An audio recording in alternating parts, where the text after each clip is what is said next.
The weirdest match of this season so far ended 2-1 to Spurs late in the match, and yes, I will be giving my take on the decisions at the end of the video. But I want to focus on how Klopp showed elite game management. Both went down to 10 and then down to 9, proving why he's one of the best around. And to understand how Klopp adapted, we must start with Spurs on the ball when it was 11 versus 11. When Spurs were on the attack, as we've seen throughout the season, they built up with two dedicated centre-backs, and for the most part, especially early on, Bissouma was the single pivot, flanked by Udogie and Sarr, who would drop deeper, and this would allow Maddison and Porro to push higher up the pitch, so that Spurs had their preferred midfield five. But we know how big an element fluidity is for Ange Postecoglou, so the players would situationally switch into a double pivot when the situation required, or just rotate positions, particularly with Maddison dropping deeper and Udogie pushing higher up the pitch, and Sarr dropping out towards the right from time to time. Liverpool were aware of how much Spurs like to overload the centre of the pitch with this midfield five, as well as Son dropping in from time to time, so they looked to cut this off as quickly as they could, and their front six would defend extremely narrow, with Salah and Diaz coming in quite narrow to help support this play. And when the centre-backs were on the ball, particularly if they split when Vicario was playing higher, the wingers could then press the centre-backs from out to in, again looking to filter the play through the centre of the pitch, where they had this pressing trap set. And when it was 11 versus 11, we would see this pressing trap come into effect time and again, as when Spurs' deeper men in the midfield, whether a single pivot in Bissouma or a double pivot got onto the ball, Szoboszlai and Jones were tasked with pressing high and aggressively, with Szoboszlai looking to push onto Bissouma in particular. But for the most part, as we know, Bissouma's quite press resistant and was able to deal with this. This, however, also created problems for Liverpool, because the space vacated by Szoboszlai could be taken advantage of, particularly by Maddison or Udogie if he was pushing higher up the pitch. This would be either through a pass into the midfield, then finding the man in the half space, or even going backwards and then finding the man in that space vacated by Szoboszlai, allowing Spurs to then turn and push higher up the pitch.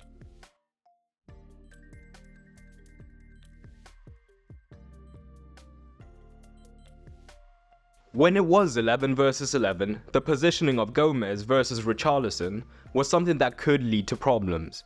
This is because he tended to move wide quite early to look to be touch tight, so if Richarlison did get onto the ball, Gomez would easily be drawn, and we saw Udogie looking to make these half space runs time and again, meaning that Matip would be dragged out of position to look to cover, that is, if Szoboszlai was still high up the pitch and hadn't had time to make the recovering run, which he managed to do quite effectively early on in the game.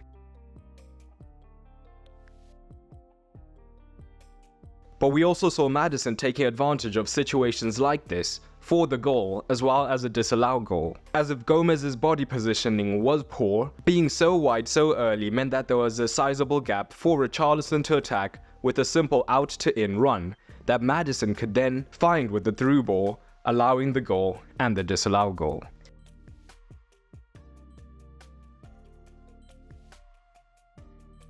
Whilst it was still 11 versus 11, Liverpool were looking dangerous in the attack as well, and this was partly because Spurs defended in more of a dedicated 4-1-4-1, or at times would even see Maddison or one of the wingers joining into the press. But essentially what this meant is that Bissouma had a lot of ground to cover behind the midfield if Liverpool did penetrate.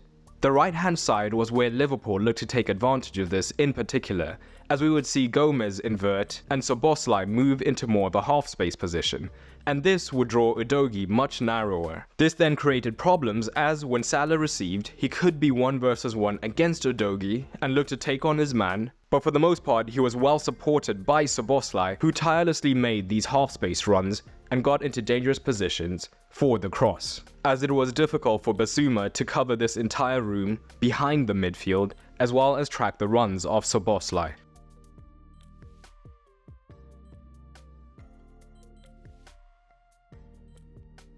Of course, the Jones sending off was the first turning point. With Jones now off, Liverpool's defensive structure changed completely, as it was now Salah who was the centre forward, whilst Gakpo moved over to right wing, allowing Liverpool to be in a flat 4-4-1. the priority once again for Liverpool was to protect the centre from that overload that Spurs love. And now with a man less, that was done by defending so narrowly that it became more of a 4 in the centre of the midfield. And they were now slightly more passive, where before they were looking to set that pressing trap.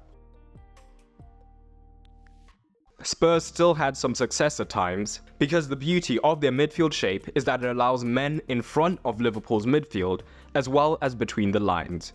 So, whenever somebody was forced to jump in order to press Basuma or one of the deeper midfielders, that created temporary space between the lines where a man could then be found. We particularly saw Maddison do this successfully, as he would drop in deep to draw a midfielder towards him and then find Porro in the half space to look to combine with men higher up.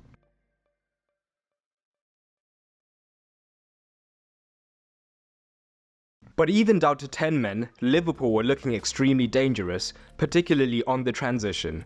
And that was achieved by having Salah as the centre forward because he provided threats in 2 ways. Firstly, he's more than quick enough to himself be found directly running behind the fullbacks, because Porro and Udogie, as we know, are so vital in the attack, they leave the centre-backs somewhat exposed. Salah also has incredible strength, meaning that he could drop in as a false 9, holding off a man if needed. And whenever the ball went up to Salah, knowing that he would be successful in holding up the ball, Diaz and Gakpo, later replaced by Jota, could be comfortable attacking those spaces behind the fullbacks aggressively in order to get in behind, which we saw time and again.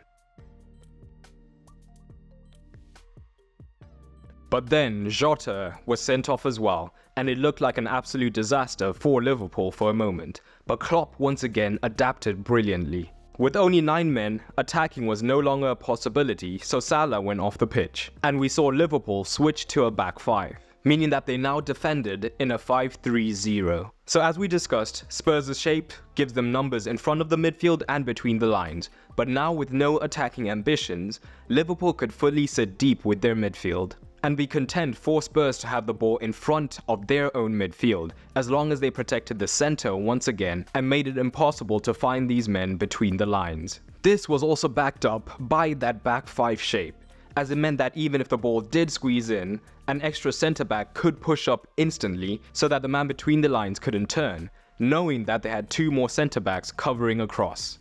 To make it even harder to play through this central block, Liverpool, even with their 5, defended extremely narrow, meaning that the only way Spurs could hope to make progress was going around. But that was also made extremely difficult, because this midfield 3 was an extremely hard-working midfield 3, also backed up by Gravenberch when he came on. So what it meant is that even when the ball did go wide, they would quickly come across to cover either side of the pitch, once again make it impossible for Spurs to penetrate them. And this is where the personnel problems began to pile up for Spurs. This is firstly because when they couldn't penetrate through the centre, it led to a lot of 1v1 situations. However, at least in this match, none of the wide men had that magic to get past their man and then cause an overload in the box as they had taken a man out of the game. This was not helped by Spurs rigidly sticking to their system, meaning that we rarely saw anybody looking to overlap the winger, instead staying with the principle of creating isolations for the 1v1, which wasn't helpful when their wingers weren't getting past their men. This wasn't helped by the fact that when they did look to swing crosses in, they often only had Richarlison to aim for when Son went off. And although he's decent in the air against 3 centre-backs, that's not ideal. And once again, this isn't helped by the personnel, as having Porro high up the pitch and the likes of Udogie, Sarr and Maddison means that they're unlikely to crowd the box to look to win that second ball or even the header. The other problem was that Liverpool could be quite content to give Spurs space outside of the box, because James Maddison is a creative threat as well as a long-range shooting threat. But aside from him, the rest of the attacking players prefer to rotate the ball and aren't as much of a shooting threat, again lacking that X factor in order to break the deep block when it is necessary. Okay, let's get into the decisions, and we'll get the easiest one out of the way first, the Diaz offside. The PGMOL have already announced that this was an error, and the goal should have 100% stood as Diaz was nowhere near offside. Now the 2 more contentious ones, starting with the Curtis Jones one. In my opinion, this is one that I could see going either way.